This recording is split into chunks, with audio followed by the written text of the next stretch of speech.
Dari Aisyah radhiyallahu anha, dia mengatakan, "Kana ahabbul amal ila Allah ila Rasulillah sallallahu alaihi wasallam ad-daim." Adalah amalan yang paling dicintai oleh Nabi sallallahu alaihi wasallam adalah yang berketerusan.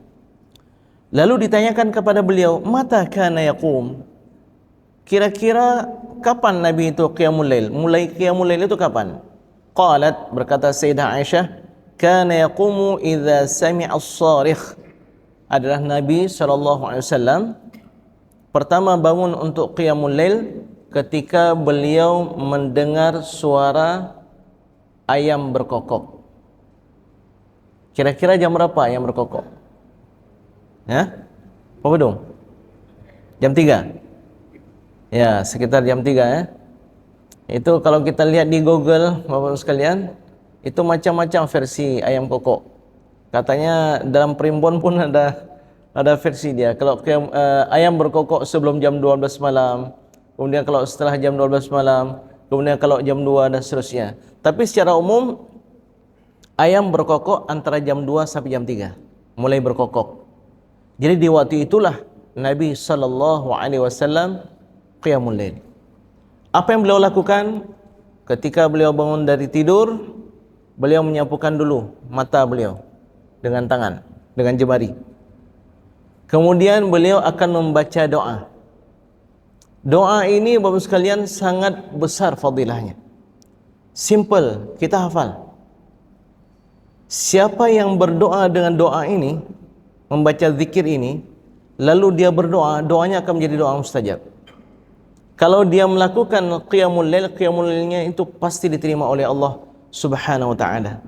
Apa itu? Setelah kita sapukan mata, ya, kita baca la ilaha illallah wahdahu la syarikalah lahul mulku wa lahul hamdu yuhyi wa yumit wa huwa ala kulli syai'in qadir. Sudah selesai belum? Ada tambahan lagi. Subhanallah walhamdulillah wa la ilaha illallah wallahu akbar wa la hawla wa la quwwata illa billahil aliyyil azim. Berarti 6 zikir. Ya, 6 zikir. Jadi bunyi hadisnya, man ta'arra minal lail, siapa yang terjaga di malam hari. Baik terjaganya ada niat untuk langsung tahajud atau terjaga kemudian tidur lagi. Kalau kita baca zikir ini, kemudian kita berdoa, maka doa kita akan menjadi doa yang mustajab. Apa itu? Ada 6 kalimat. La ilaha illallah wahdahu la syarikalah lahul mulku wa lahul hamdu yuhyi wa yumit wa huwa ala kulli syai'in qadir. Itu yang pertama. Yang kedua, la subhanallah walhamdulillah wa la ilaha illallah wallahu akbar wa la hawla wa la quwwata illa billahil aliyyil azim. Kemudian berdoa, minta ya Allah permudahkanlah urusan saya besok hari, atau anak saya mau ikut tes PNS, ya Allah mudahkanlah, atau begini begitu. Minta menjadi doa yang mustajab. Ustaz, ini dari mana sumbernya? Hadis riwayat Imam Al-Bukhari. Hadis sahih, ya, hadis sahih. Kemudian Nabi SAW setelah beliau bangun, di antara sunnah qiyamul lail, sunnah tahajud itu, beliau akan melihat ke arah langit dulu. Lihat ke langit dulu. Jadi kalau kita dalam rumah bagaimana? Apakah harus keluar dari rumah dulu? Ya. Ada ulama mengatakan lihat ke langit, walaupun enggak tembus. Lihat ke arah langit. Kemudian bacalah, inna fi khalqis samawati wal ardi wa ikhtilafil laili wan nahari laayatin liulil albab alladzina yadhkuruna Allaha qiyaman wa qu'udan wa 'ala junubihim wa yatafakkaruna fi khalqis samawati wal ardi rabbana ma khalaqta hadza batila subhanaka faqina 'adzaban nar. Kalau enggak hafalnya, yang minimal yang mudah saja tadi, ya. Kalau nggak hafal minimal yang mudah-mudah saja. Baru kemudian Nabi berwudu, kemudian beliau bersiwak, kemudian beliau melakukan salat tahajud. Jadi begitu rentetannya yang dilakukan oleh Nabi SAW. Jadi sunnah-sunnah ini sangat indah untuk kita lakukan. Kemudian Sayyidah Aisyah mengatakan, ma alfahu sahar indi illa naiman. Dan tidak, ya, kebiasaan bersamaku ketika Nabi bersamaku adalah aku biasanya Nabi SAW kalau tiba waktu sahur itu aku dapati beliau sedang berbaring. Ya, Nabi itu berbaring.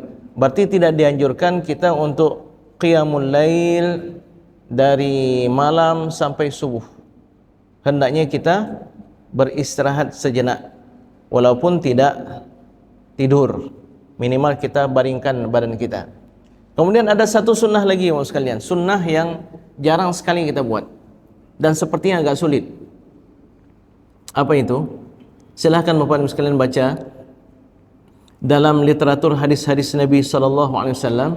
Adalah Nabi SAW itu antara azan dan qamat subuh beliau berbaring. Ya. Dan ini enggak mungkin daerah kita. Kenapa? Daerah kita azan dan qamat hanya 5 atau 7 menit. Jadi Nabi itu berbaring.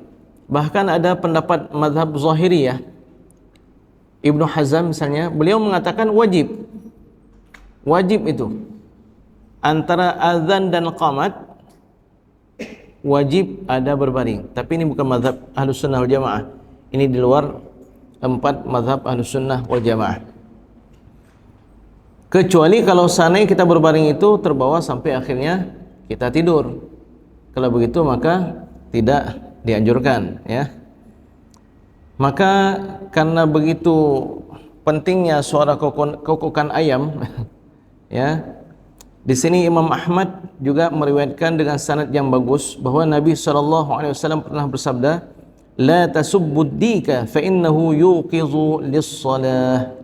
Jangan kalian menghina ayam, mencaci maki ayam, karena sesungguhnya dia itu membangunkan orang untuk salat, untuk melaksanakan qiyamul lail. Dan berkaitan dengan ayam juga Nabi bersabda, kalau kalian mendengarkan ayam berkokok, maka mintalah kepada Allah Subhanahu wa taala, karena sesungguhnya ayam itu sedang melihat malaikat. Ya. Jadi kalau ada lihat ayam berkokok, jangan dilempari batu. Tapi berdoalah. Justru kalau kita mendengarkan suara gonggongan anjing atau ringkikan keledai, ya, kalau kita di sini nggak ada keledai, itu kita diperintahkan untuk berlindung kepada Allah dari syaitan, karena sesungguhnya binatang itu sedang melihat syaitan. Ya, Bapak dan Ibu bisa berangkat ke Mesir sana lihat keledai, ya. Yang menjadi pertanyaan, bagaimana kalau seandainya kita melihat anjingnya dekat kemudian menggonggong ke arah kita? Apakah karena kita ini syaitan atau bagaimana? Atau kita bawa syaitan?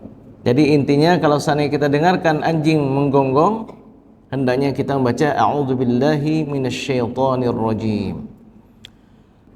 Nabi sampai ke Mekah, ketika Nabi diangkat menjadi Nabi dan Rasul, di antara risalah yang pertama apa? Qiyamul Lail. Surat yang turun setelah surat Iqra, setelah surat Al-Alaq itu apa? Al-Muddathir dan Al-Muzammil. Al-Muddathir, ya ayyuhal muddathir qum fa'anzir wa thiyabaka fatahhir. Dalam surah Al-Muzammil, ya ayyuhal muzammil qumil laila illa qalila. Nabi pertama diangkat menjadi Rasul, risalah yang pertama adalah Qiyamul Lail. Nabi berangkat berhijrah ke Madinah. Apa risalah yang pertama sekali beliau sampaikan? 4. Di dalamnya juga qiyamul lail. Ya ayuhan nas afshus salam wasilul arham wa at'imut ta'am wasallu bil laili wan nasu niyam. Jadi berarti apa? Qiyamul lail ini risalah penting yang dibawa oleh Rasulullah sallallahu alaihi wasallam dari awal-awal beliau menyampaikan risalah Islam. Salahuddin Al-Ayyubi ketika berusaha untuk menaklukkan Palestina dari tentara salib, apa yang beliau sampaikan kepada pasukan perang beliau? Agar semua mereka melakukan qiyamul lail. Masya Allah. Agar semua mereka melakukan qiyamul lail. Setelah pasukan melakukan qiyamul lail berulang kali di setiap malamnya, lalu Salahuddin Al-Ayyubi membawa pasukannya dan pasukan salib langsung kalah. Masya Allah. Ya, kalau kita bagaimana saat ini Bapak sekalian? Ya alhamdulillah, langsa ini untuk salat subuh sudah mulai nampak. Tinggal qiyamul lail kita tingkatkan lagi. Ya, qiyamul lail, terutama tahajudnya.